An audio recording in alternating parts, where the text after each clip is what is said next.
welcome to Tell Us Your Effing Story, a podcast by BDC for franchisors, where we go behind the scenes with some of the most interesting characters in the Australian franchising sector. I'm your host, Bruce McFarlane, my co-host, John Sully, and today we're with the founder of Freshfront, Marty Wilson. Welcome. Welcome, Marty. Righto, tell us your fucking story. Thanks for having me through. It's franchising story, of course, Marty. You know that. I was waiting for the punchline. Yeah, there's the punchline. Hey, mate, you're on the couch. You want to lie down there? We can turn this into a therapy session if you like. That'll be in part two. So. I was worried where he was going to go with that. Yeah. The lighting is suitable. The lighting's Considering good. the previous one. Yeah. All What right. is this studio used for? I'll stay on topic. So, mate, we've got to spend a bit of time with you today, which is great. But we're going to go back and tell us a little bit about where you grew up. You're Adelaide boy, so always from Adelaide. What's the not always story? from Adelaide. So I was actually born in Scotland, a little town called Airdrie, which is kind of outside Glasgow. Came here when I was 7. Accent was beaten out of me. Because no one could understand you? Or? When you're a 7-year-old Scottish kid with a squeaky voice, no one can understand you and everyone's giving you shit. But to tell the truth, I was like an instant Aussie. So I just wanted to I love Australia and everything about it. So I just wanted to blend in basically. And, went from school in Scotland as a 7-year-old was blazer, tie, standing in 3 shades of grey in a bitumen car park. Principal comes out, Wilson, tuck your shirt in, like it was that kind of stuff. And that was a public school.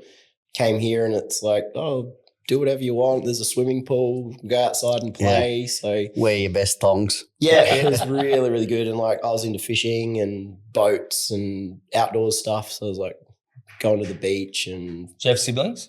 Yep, got 3 sisters, all younger. It was a nightmare. I was probably old enough I could kind of separate myself, but I have a daughter now and I know what's coming. So And what did mum and dad do? What were they doing back in Scotland? Yeah, mum was a hairdresser, probably like by trade, so to speak. But then basically stay-at-home mums for the most part of what I knew. So always got a haircut when I had hair. Dad was a tradie, so his actual trade was coach building, so like motor body building. That's what he did. It served his time in, but he got into the kitchen industry. So he just did everything to do with that industry from install through to sales and management. And then when we came here, he got into the building industry and continued on in the kitchen world.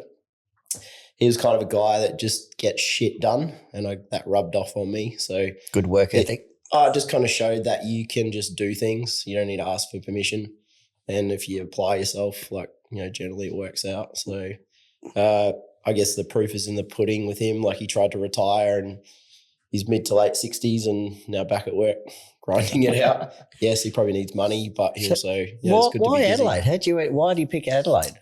My folks had friends here, so it was just like, okay, that's the place we'll go. Yeah. Probably just like climate and things like that. And they knew of it because of the Grand Prix. So that got sold to me as a kid, like, oh, there'll be racing cars in the street. And I was like, oh, hell yeah, let's go. And we actually did go to the Grand Prix when it was in Adelaide. That was like, is that a sore point now that it's in Melbourne?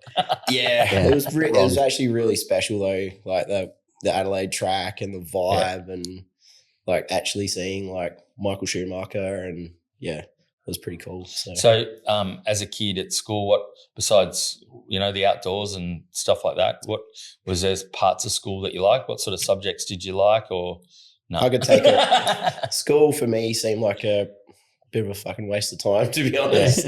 I was probably a bit of a geeky kid in high school. I was like into computers a bit and how things work. I still like, surfing and fishing and all that stuff, but I just had an interest in like a bit of techie stuff. So, but I didn't really know what I wanted to do in school. Did you have a part-time job when you were at school? No. So I was building websites for businesses when I was like 16 and I'm like, I'm not working at Macca's for $8 an hour. I could just build a website, sell it for $3,000. So, you started your own business in high school? Not officially, but I was doing people paid you for those? Yeah, people. They're actually good quality stuff for the time. So I was into that and I wanted to maybe pursue a career in that. So how are you selling that? How did you grow that? I got into it. My old man sold me into the business he was working Oh, it's at. one of those deals. Was Yeah, it? but he said just talk to him because like he might be able to do something. So I ended up doing their whole web presence. So this was like mid to late 90s when that was all up and coming, and then ended up building their intranet and managing that as like a part-time gig, and then did a few things on the side. So I was also a teenager and head full of broken bottles and didn't know any better. So like I didn't really apply myself, but in terms of part-time stuff, that's... Mate, you applied yourself enough to actually build the website. That's pretty good. Yeah. It came through word of mouth. And then later on, probably after I finished school, I got into like early freelancing, like on forums. And there was like, you know, a startup engineering firm in the US needs like this little basically landing page or something, and you just build it up and they'd Western Union the money to you, and just did that. So and you had a global tech business. yeah. Wow. At the age of 18. And then 16. I didn't market it. People just came to me. So like some like punk band down south in Adelaide's like, I heard you do websites. Can you do ours? I'm like, okay. Yeah. So and they had all the photos and everything. So I did that and a couple other businesses, and like it became like a way to just get a little bit of play money. So. Yeah.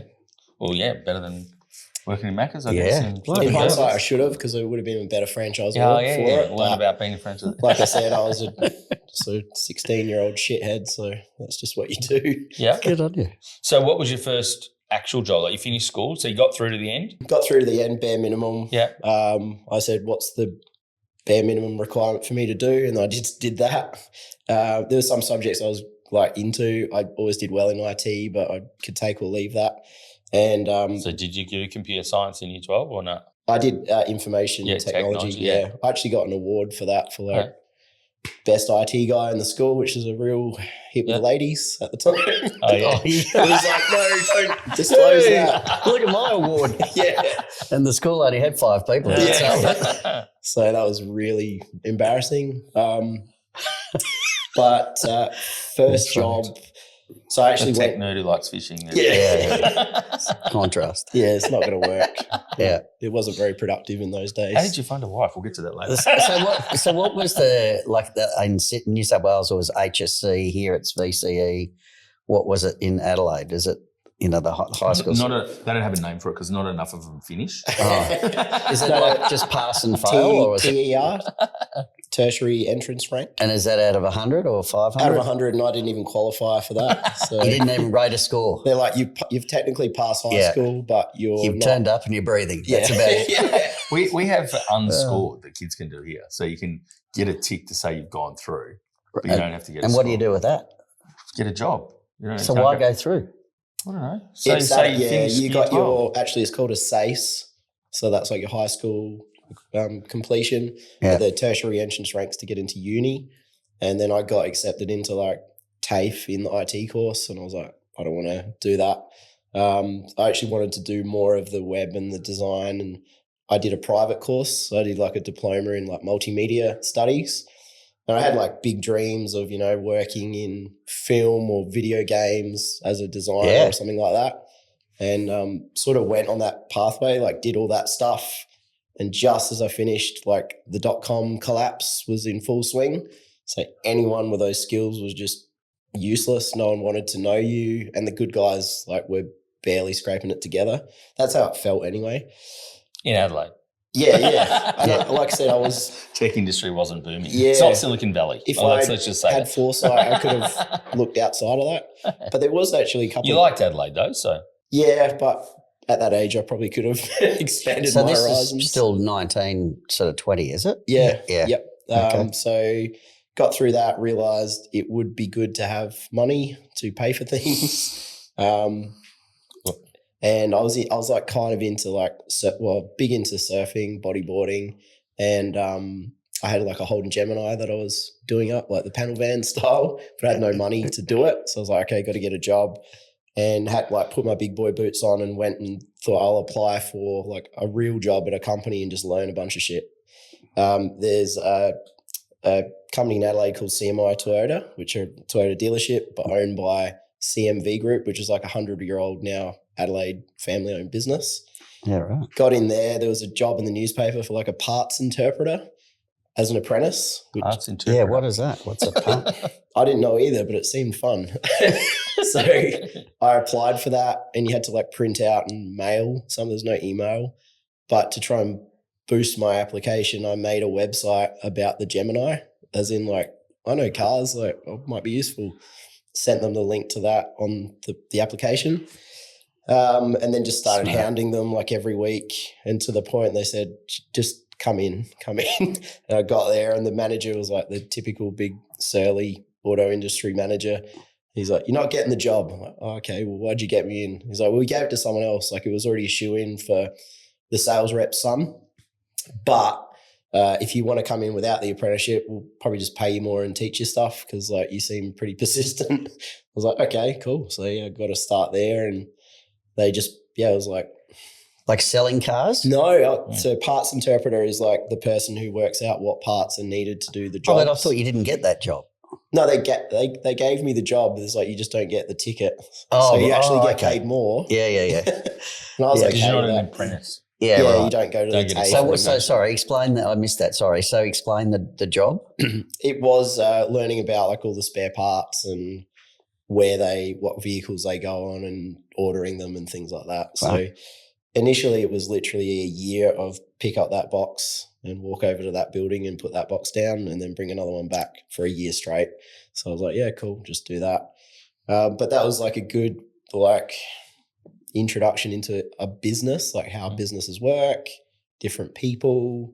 There were some crazy people. There's some fucking hilarious people in there. So it was really good. And I just head down, bum up, and the manager at the time just kept pushing me through. So he's like, "Do you want to work front counter?" I'm like, "Yep." "Do you want to work in the warehouse?" "Yep." "Do you want to work inventory and order all the parts from Toyota Australia?" "Yep." And then eventually I got to like the peak of parts interpreter employment, which was like working in the phone room. So it's like a bunch of guys that have been doing it for 30 years. It's like the boiler room set up, and the phones are just ringing flat out from like crash repairers to mechanics. And they'll just say like, So have you got this? Have you got no, it's just like Toyota Echo front end. What do I need? And you're like, okay, I need, the beaver panel, this radiator support panel, these screws, these clips. Like you just have to know it. And the senior guys were like, well, that's 90981781121, and they just order all up. So that was okay, but like I was like, yeah, I think the time is limited doing this. That must have tested your memory, though. I mean, you must have a pretty kinda- good retention ability. Yeah, because you're doing it all day, it kind of kicks in. Yeah. But it was around that time I had a mate who was working in IT, and he was on the big dollars. He was on like 40 grand a year. So I was like, I could get Big into time. this. Yeah. So I went back and did some study to get my foot in the door. So this is where it becomes pure prostitution. But I don't know if it was around in Melbourne, but there was like the Computer Power Institute. It was like a private training. Signed up for there, did the first course, and then just went, fuck this, started applying for jobs. And everyone's like, you won't be able to get any work and rah, rah. While I was doing that, I was working in retail at Officeworks. Got an opportunity for an interview with Lion Nathan, which is now that brewery is gone, but it was a cool place at the time. And they hired me because they're like, oh, you work in retail, so you'll be used to getting treated like shit. So you come. We'll teach you all the IT stuff. So I just did that. As in IT support. IT support, yeah. Help Just desk. low level, whatever needs to be done. Yeah. Turn the computer on, turn it off again. Yep. And they were going through a period of like consolidation. So they used to have a really, like for a brewery, they had a really in-depth IT department, but through just modernization, everything was getting collapsed. So what used to be 30 people's like 2 guys and me now. So, and plus they were getting bought out and all sorts of different brands were coming in and out. So it was a bit rocky, but I was just a contractor, just learning. But that was cool. They had like a bar on site Fridays. You could have a free beer and within reason. Did that. And then, did a bunch of terrible, horrible contracts and jobs. So how long were you at Lion Nathan for? It was only like a year, and then did some other contracts. Right. And Toyota was a couple of years. Yeah. Yeah. And then my mate said, hey, we're looking for a contractor where I am, which was Saab, which was a global defense company, and I knew the kind of work environment he had is like very employee focused, lots of perks, and he got to play with all the cool shit. So I'd basically just, I'm out. I quit the contract I was doing and just went for the interview and got in and started there and just got my start as the same support. The contract got renewed. And is it Sabi's part of the global, is it the car brand, or is it totally separate? Totally separate, yeah. So they're they make fighter jets in Europe. In Australia, it's all Anzac. Predominantly it was the Anzac frigate. Internal situational awareness software. So like, who's around me? Who do we shoot at? That company was maintaining that software. So it's a long-term contract. They're also doing other defence land systems, all that kind of jazz for Australian government. It's pretty cool. So lots of budget, and we were running the IT system for the company, and sort of worked my way through. Finally got a full-time gig in one of the project departments as like another sort of support admin, network admin role, and just kept learning and learning and learning. And got to do anything and everything you could think of in IT. Like any kit we needed, we could buy. If we had a good idea, they would let us do it within reason. Build it as well as integrate it. Yeah. Yep. So I learned all about networking and setting up new sites and linking sites together, and then getting involved in like procurement, like creating RFTs and sort of reviewing tenders for suppliers, and then I took the opportunity but got shunted into like middle level management, running the service desk team, which was like not my favorite thing, but what happens in corporate, like you get a little slice of the pie, you get a little fatter, the handcuffs get a little tighter, you get a bit more comfortable, and that was kind of at the end of the tether for me. So that's how many years did you last? 12 in that job. Jeez, well, that's a fair stint. But it was also a very good place to work, like great people, lots of smart people. And were you like doing what you're doing, was it all cutting edge? Were you like, ahead of the field, where they sending you on courses? And because have you seen the James Bond series? Yeah, he's on like that. Yeah, any course we needed to do was supported within reason if there's a business case for it. There was any cutting edge stuff we had access to. So it was really cool. The problem was it was a global company and it was moving more into that. So as IT was getting consolidated, I could see that the fate of my family's future might rely on a guy called Lars who's sitting in Sweden that never met me. Lars from Sweden. Yeah. Was there opportunities to go and work in Sweden? Yeah. US, Sweden, but I'm like, I just wasn't wired that way. So hanging out in Adelaide, catching some waves and some fish. Yeah, pretty well. So then you left. That was the peak of my fishing career as well. Yeah. So that was didn't want. How's the surfing coming along? That had to be given up. You can only do fishing and IT. I saw some really big fish out there in the boat that put me off the surfing. Yeah. Oh, a couple of the big white pointers. jello players. Once you see one of them, you're like, no, I'm not going back in. So, just fishing. Does Adelaide get a few shark attacks? Yep. Right. Yep. Hell. Sharks are everywhere, mate. Yeah. Well, I thought they were in Perth. I didn't think they were allowed to come over here. New South Wales, everywhere. So then left, and then what? So that's when Freshfront started. Started cleaning houses. Yep. Big on jump. the side.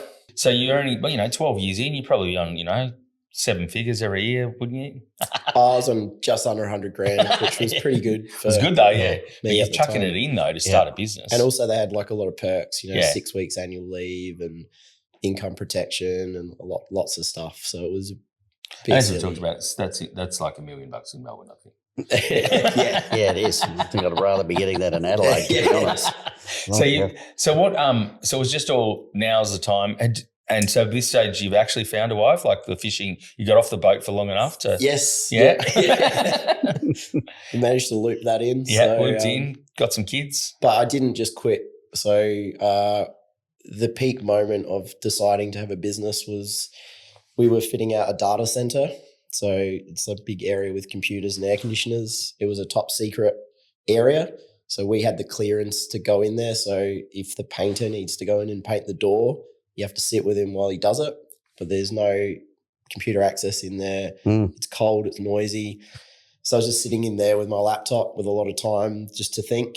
And I'd thought about doing a business because I'd seen friends, family do that. And you see the upside, you see the pain as well.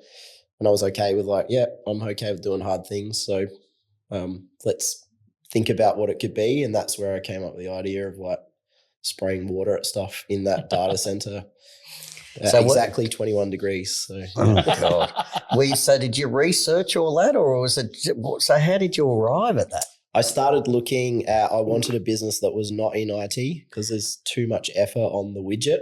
Like you got to always be learning the thing you're selling. So I wanted something simple that had a bit of a niche that could be repeatable to a degree, that was probably outdoorsy and allow me to get some, tradie dream out of my system, and something that I could get excited about. And then also something that I could smash some technology into to give it an edge, whether it be marketing or just basic techno like software and things like that. So the original concept was fresh front being cleaning the outside of coastal property. So like I figured businesses solve a problem. At the time we bought, I guess, what would be the worst house in the best street scenario. Perfect. And people are like, why did you do this? Like the house is a shithole, which it was. But me and April, my wife, were like, we just want to live near the beach. Then, people were like saying, well, you're going to have all these issues with salt. If you're near the beach, you have to like wash everything down. We're a little bit back from the beach, so we don't have that issue. But the ones up front, I immediately thought, well, maybe there's a market in that. Yeah. And then once I started looking at the opportunity, that it's obviously just any house really, or buildings, or there's a tendency to go way too wide, so I had to rein it in a little bit. But that's how the business sort of came about. So went and bought a truck and bought some equipment. Nope. Nah, chuck it in the back. Sold the boat. Parted ways with the other woman.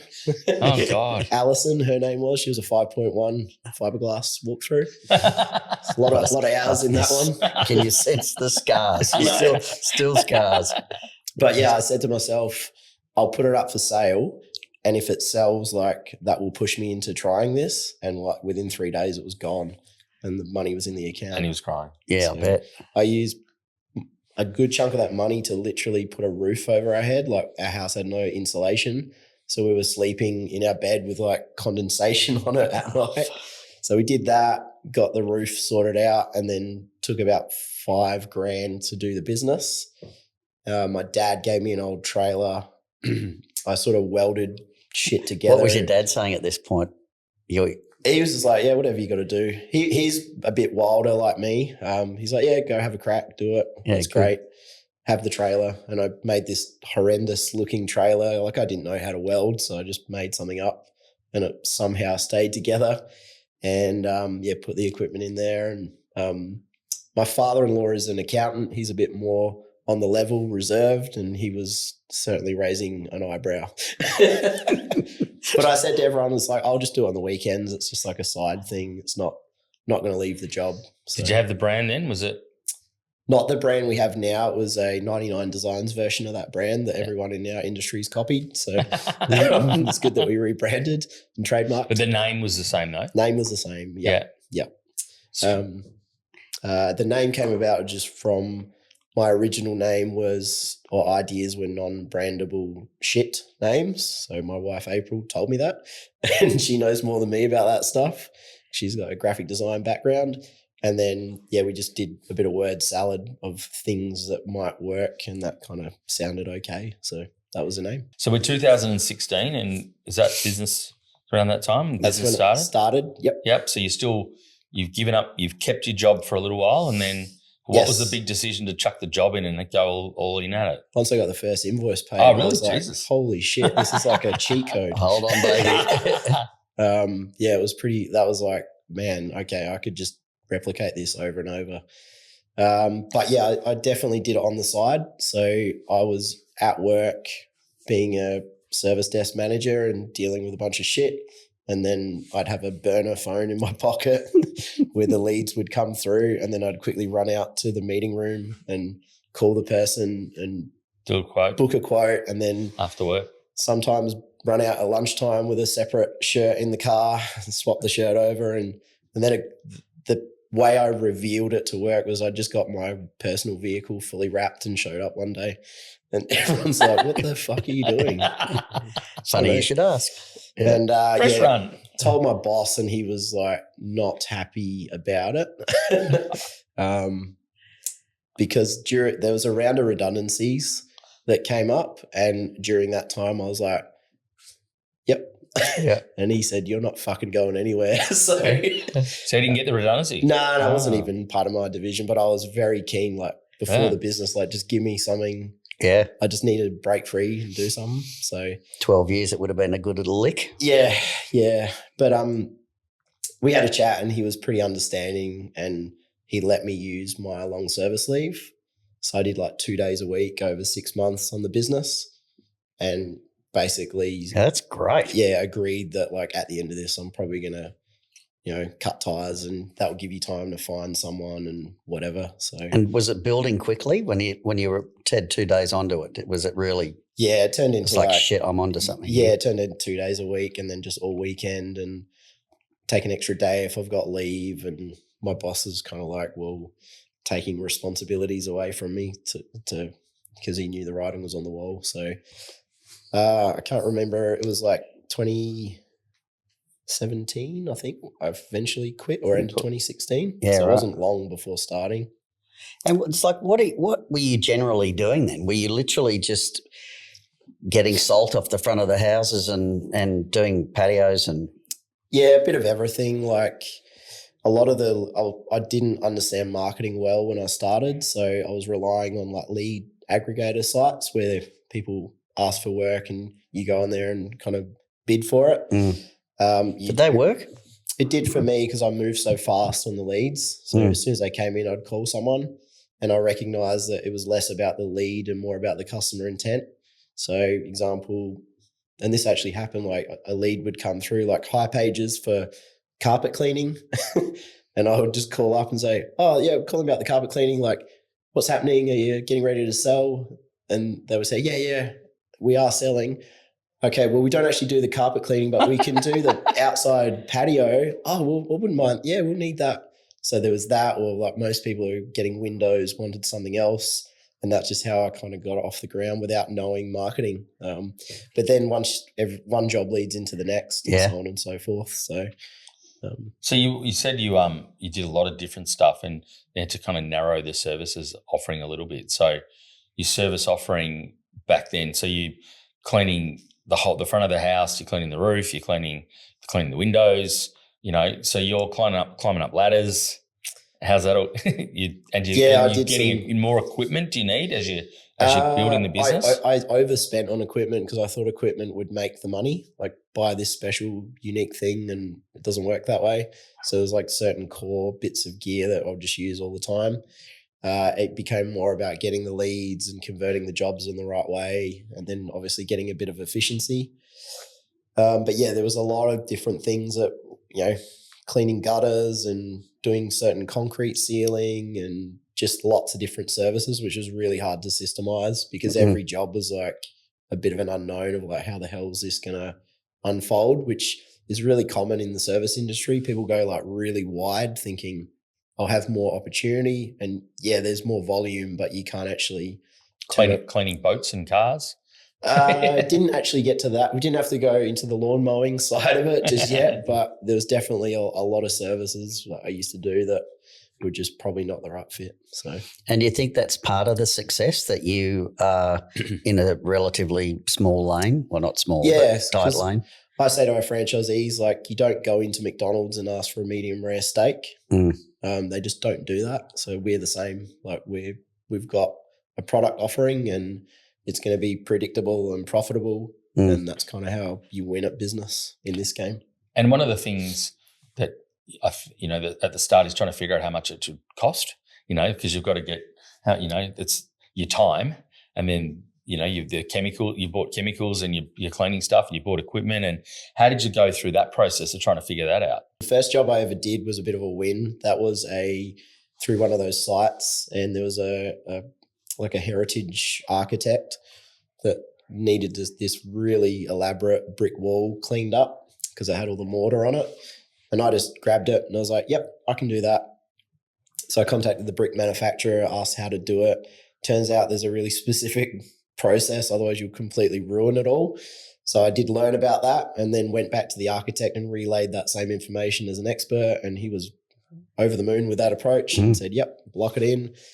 And then went there to do it, had never even turned my machine on. So I had no idea how this was going to go, but I said to him, we'll do a little test patch. It was all fine. And then I was about to get into the work and he was kind of there on behalf of the client, which was a little bit of a high-end client, a little bit, needed a bit of care.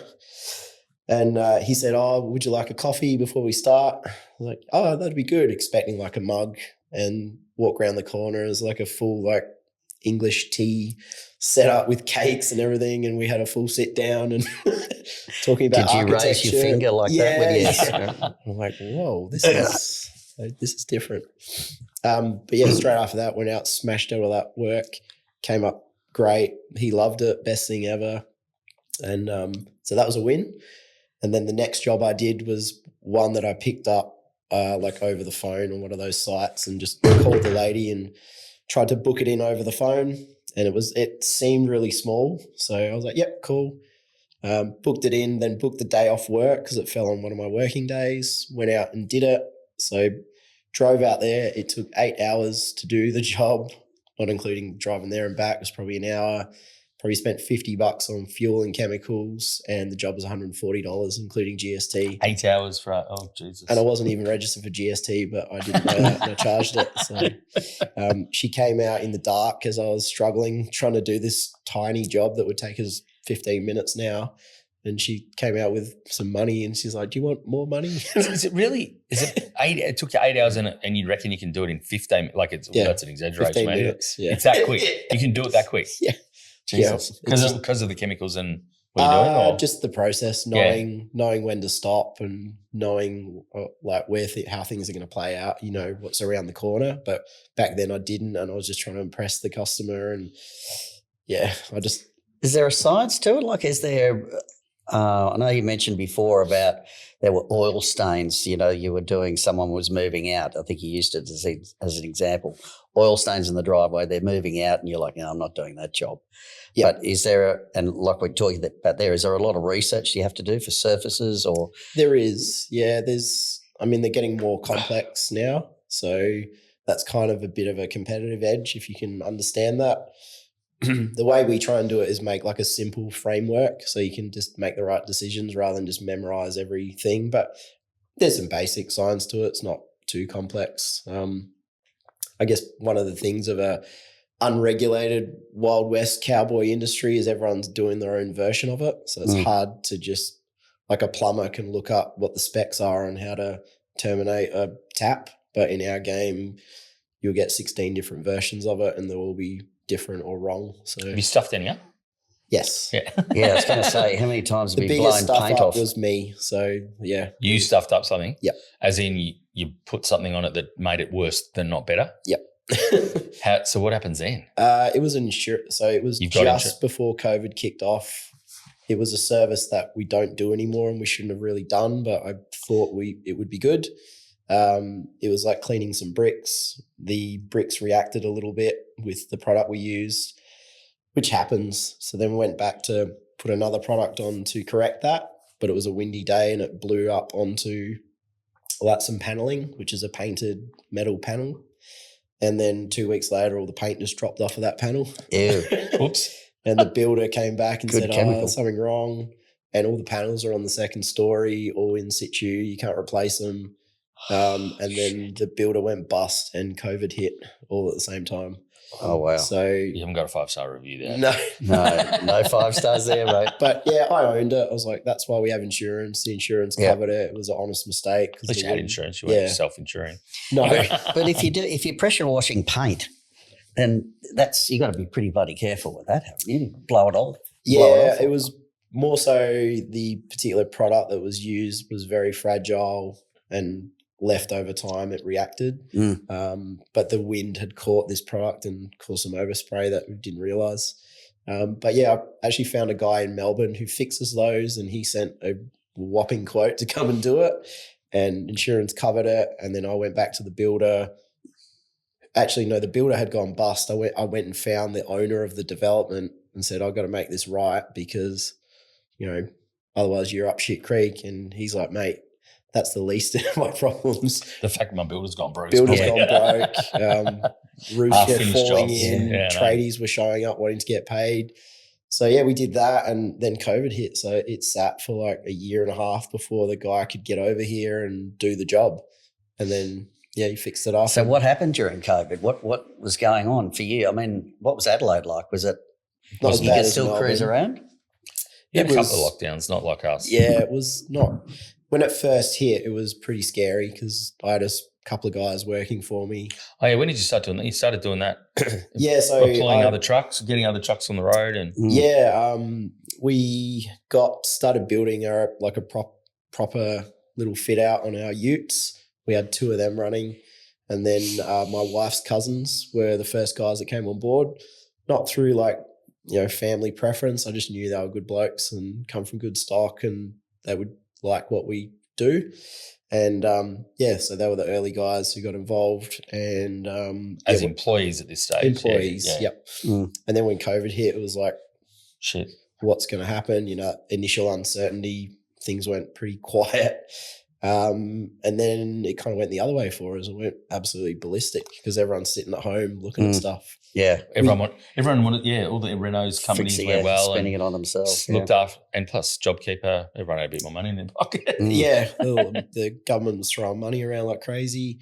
We had a couple of lockdowns, which were a bit annoying and strange. But outside of that, for I think home services, it was a boom. So it probably brought a lot of bad people into that industry, people who just want a fast buck, or people who want to do startup service businesses, and then when the tides turned a little bit, you could see who didn't have the bathers on kind of thing. But I think that's just how industries happen and work.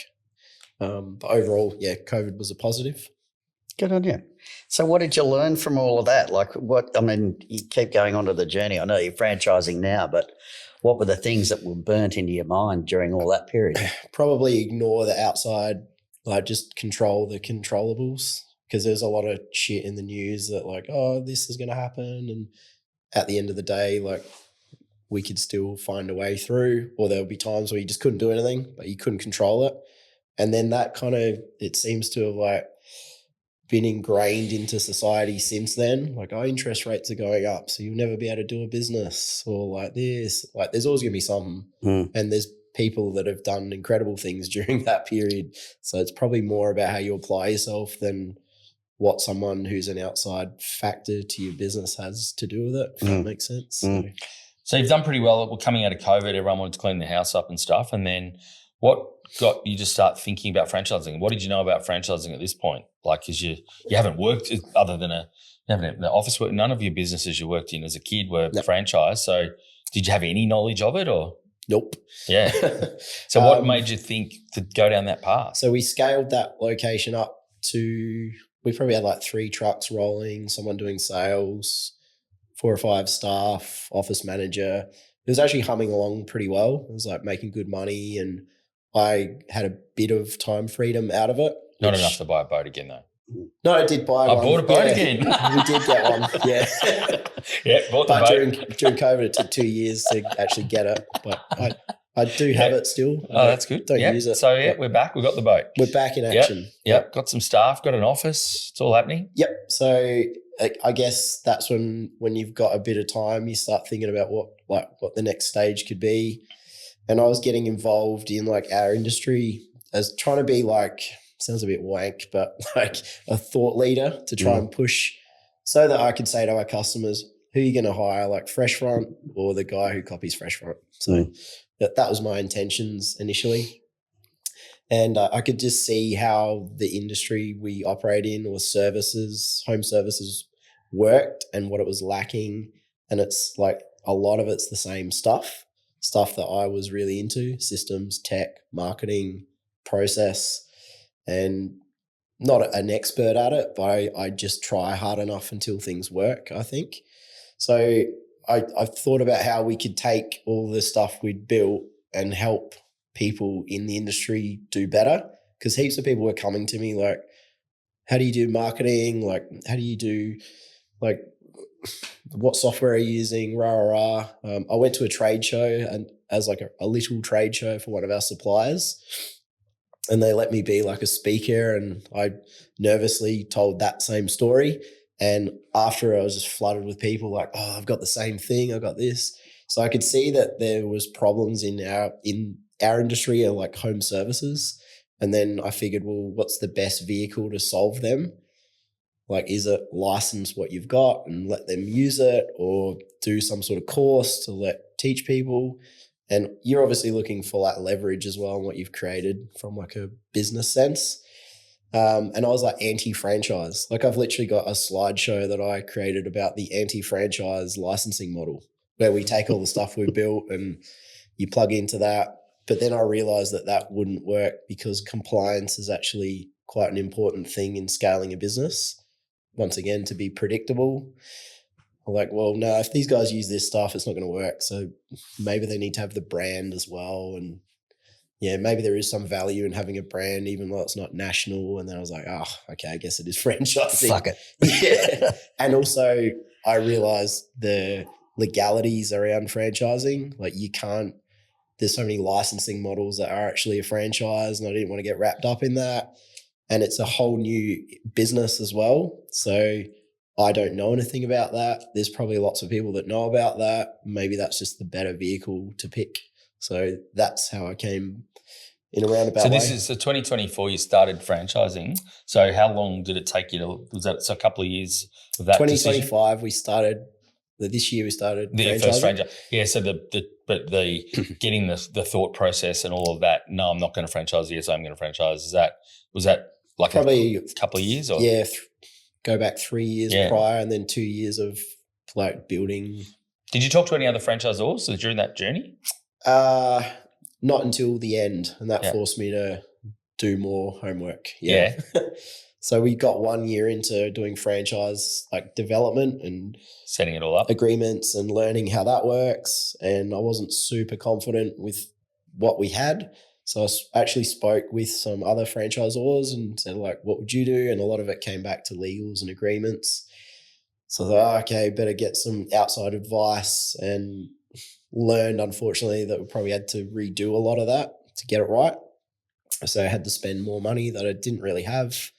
But that was, I guess, worth doing. Like, you've got to get that stuff right. So yeah, well, I think you've shown that once you bring the franchisees on, you want to make sure that the system, so it's all parts of the system, isn't it? So, you're developing the tech and the marketing, all of that part of the system. Franchising is about systems, but the legal documents are just one of the aspects. And, the financial stuff, which, you don't have a background in finance, but you need to make sure that you cross your numbers and all of that. So you've had to train yourself in all of that stuff. Yeah. Be a student of business, I guess, which I enjoy.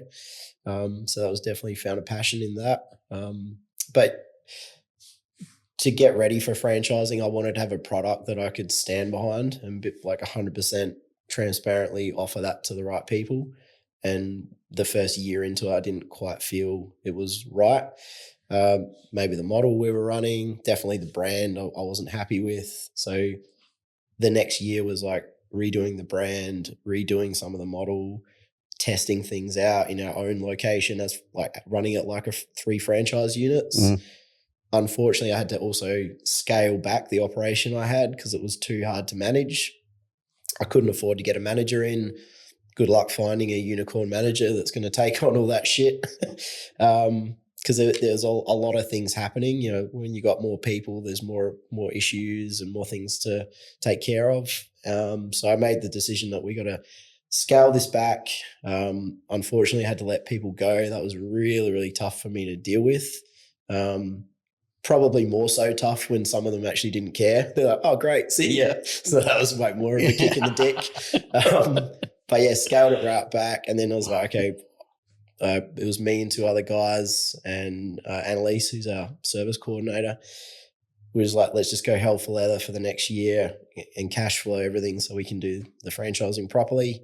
And then that was last year. And then early this year, we started doing the marketing and talking to people. So your franchisees, you've got 4 of them now, and they've all hit the ground running by the looks of it. So that's been, pretty exciting for you, which shows, just from the outside looking in, your marketing's working pretty well to get franchisees that are profitable in month 1, essentially, the way they're going, which is amazing. And then, it looks like from the outside that you've got pretty good relationships with your franchisees and you're investing a lot of time. You're still driving a truck yourself. So, you're on the ground getting dirty and on dirty some days. But how have you found it? Is, this a whirlwind year for you, franchising? And it's incredibly hard, but my theory is hard things are worth doing. So that's okay. I think from the outside, people look at what we're doing or what I'm doing as oh, you've made it.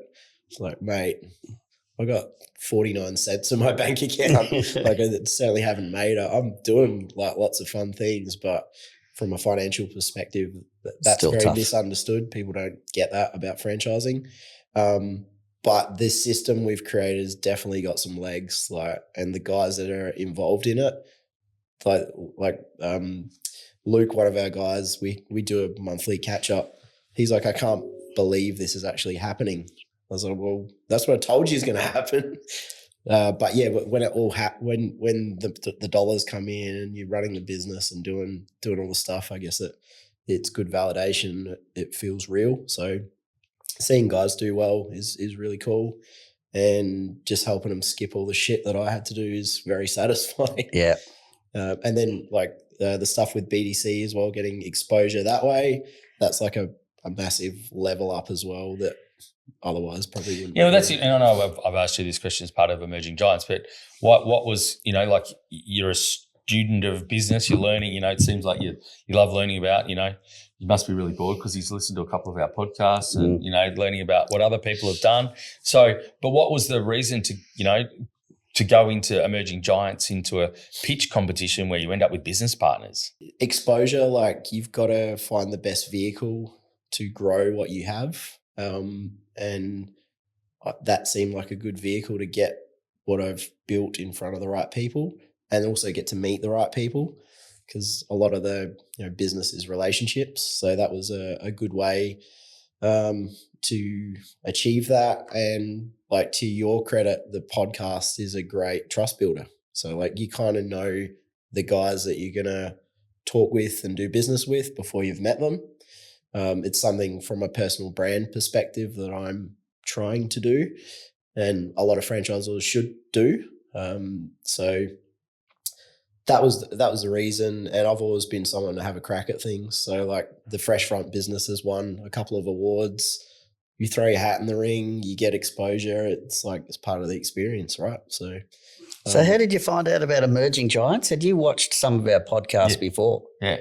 Really? Yeah. One of the 7, I think you said. Yeah.